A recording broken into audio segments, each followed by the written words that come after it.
these young Minnesotans are just plucked out of regular communities and taken from their families and their way of life and sent abroad.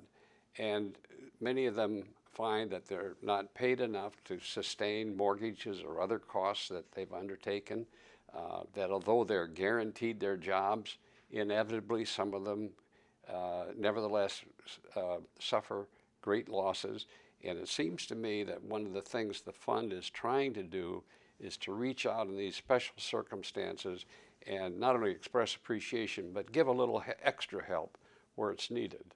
Looking at the financial burdens of the veterans is very important. The VA is underfinanced. They've increased spending there, but there's a big backlog now, backlog of veterans who need medical assistance and have to wait a long time to get it. And it seems to me that one of the first things you do for these veterans when they're coming home is to make certain that sort of thing is available. Too many of them, alas, are coming home with severe injuries, some of them permanent kinds of injuries, or post-traumatic syndrome, things that are hard to define. And I think it requires our understanding, our help, and making certain that public policies give full support to these young Americans who've done so much for us. And we have to maybe find better ways of connecting personally with what is a smaller percentage of our population than fought in earlier conflicts. I think that's true.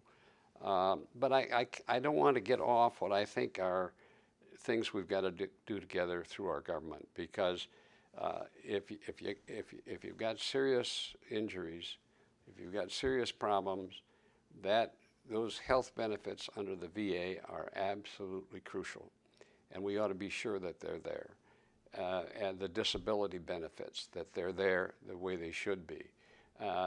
These young Minnesotans and Americans should be entitled to the GI Bill of Rights, and I think they are, but let's be sure that that's available so that they can pick up their lives and go on and use the time after they're home to build maybe perhaps a different chapter to their lives. And I think it's in doing some of and like this appreciation fund where we say, here's some help, not just thank you, but here's some help. I think ways like that give them a better chance to get their lives started up again and get their family put together and build their future. I think that's very, very important as a part of what we're doing here.